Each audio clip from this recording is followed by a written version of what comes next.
Hello everyone. Welcome to English tutorial by SP. I am Shravani, your online English guide. আজকের ক্লাসটা tense related. Tense related এমন কতগুলো questions আমি তোমাদের সাথে শেয়ার করব যেগুলো আনসারের থ্রু তোমরা বুঝতে পারবে যে টেন্সের বেস তোমাদের কতটা স্ট্রং, এবং যদি কোনো পার্টে তোমাদের ডাউটস থেকে থাকে সেটাও আজকে এই কোয়েশ্চেন আনসারের থ্রু তোমরা বুঝতে পারবে এবং তার সলিউশনও পেয়ে যাবে। টেন্স সিরিজের সমস্ত ভিডিও আমার চ্যানেলে আপলোড আছে। তোমরা যারা এখনো ভিডিওগুলো দেখোনি অবশ্যই দেখে নিও, আমি ডেসক্রিপশন বক্সে লিংক দিচ্ছি। এবং ভিডিওর কোনো পার্টে যদি কোনো প্রবলেম থেকে থাকে আমাকে কমেন্ট বক্সে অবশ্যই জানাবে। I will talk to you there. So let's start today's video. চলো দেখে নিই আজকের ফার্স্ট কোয়েশ্চেনটা। ফার্স্ট কোয়েশ্চেনটা হলো while we dash dinner lights went out. Options are had, have, are having, were having. এই চারটে অপশনের মধ্যে থেকে আমাদের কারেক্ট আনসারটা চুজ করতে হবে। যখনই টেন্স রিলেটেড এই রকম সেন্টেন্স তোমরা দেখতে পাবে, প্রথমে আনসার চুজ করার আগে যেটা তোমাদের করতে হবে দেখে নিতে হবে সেন্টেন্সটা কোন টেন্সে আছে। টেন্সটা পয়েন্ট আউট করার পর বুঝতে হবে সেকেন্ড স্টেপ যেটা হলো সেন্টেন্সের সেন্সটা কি, মানে কি বলতে চাইছে, তারপর আনসার চুজ করতে হবে। তাহলে চলো আমরা ফার্স্ট স্টেপটা ফলো করি। ফার্স্ট স্টেপটা আমাদের দেখতে হবে যে সেন্টেন্সটা কোন টেন্সে আছে। আরেকবার আমি সেন্টেন্সটা পড়ছি। While we dash dinner lights went out. went হলো go ভার্বের পাস্ট ফর্ম। তাহলে সেন্টেন্সটা কোন টেন্সে আছে? পাস্ট টেন্সে। তাহলে আনসারটাও পাস্ট টেন্স থেকেই বিলং করবে। এখন অপশনে দেখো হ্যাভও আছে, আর হ্যাভিংও আছে, মানে প্রেজেন্ট ফর্মেরও অপশন আছে, আবার পাস্ট ফর্মেরও অপশন আছে। তাহলে প্রথমেই আমাদের যেগুলো বাদ দিয়ে দিতে হবে প্রেজেন্ট ফর্মের অপশনস গুলো, কারণ এগুলো কখনোই হবে না। তো হবে কোনখান থেকে? এ থেকে বা ডি থেকে কারেক্ট আনসারটা। এবার চলো দেখে নিই এই সেন্টেন্সের মানেটা কি। while we dash dinner, যখন আমরা ডিনার করছিলাম, lights went out, লাইটস চলে গিয়েছিল। তাহলে সেন্টেন্স যেটা বোঝাচ্ছে যে পাস্ট মানে অতীত সময়ের কোনো একটা ঘটনা ঘটছিল এবং তখনই লাইটস চলে গিয়েছিল। তাহলে অতীতে যখন কোনো ঘটনা শুরু হয়ে কিছুটা সময় অবধি চলে তখন সেই ঘটনাটাকে আমরা পাস্ট কন্টিনিউয়াস টেন্সের মধ্যে ফেলি। তাহলে এখানে কারেক্ট আনসার যেটা হবে were having, মানে ডি। সেন্টেন্সটা এরকম হবে while we were having dinner lights went out. Next কোয়েশ্চেনটা দেখি। নেক্সট কোয়েশ্চেনটা হলো she dash guitar in the concert now. Options are will be playing, was playing, is playing, plays. তাহলে প্রথমে আমাদের দেখতে হবে যে সেন্টেন্সটা কোন টেন্সে আছে। আরেকবার চলো সেন্টেন্সটা বলি। she dash guitar in the concert now. now মানে বোঝাচ্ছে এখন, মানে প্রেজেন্ট সময়ের ঘটনা। তাহলে কোন অপশনগুলো বাদ যাবে আগে দেখে নিই।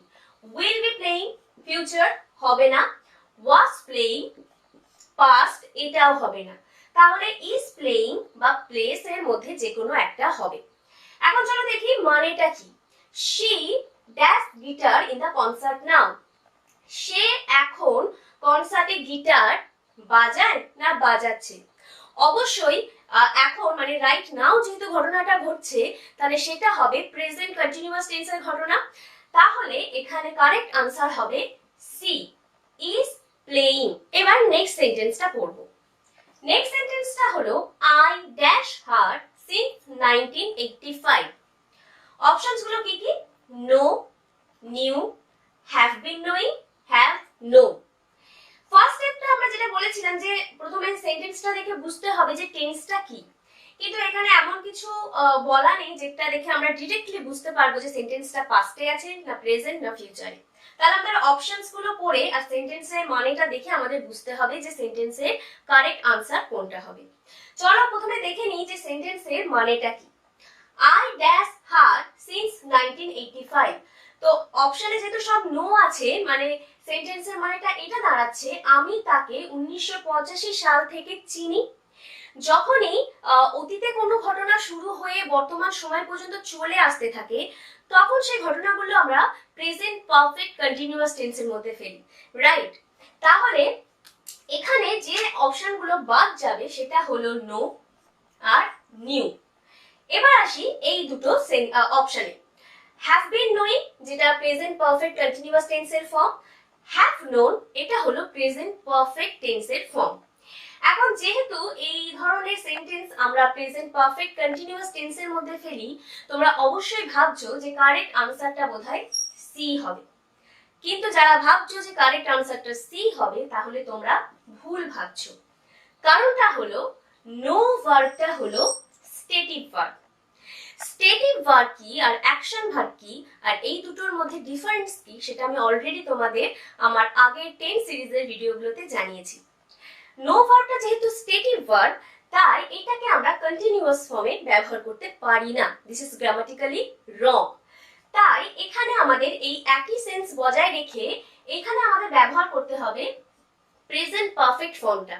তাই এই সেন্টেন্সের ক্ষেত্রে যেটা কারেক্ট আনসার হলো সেটা হলো ডি, মানে হ্যাভ নোন।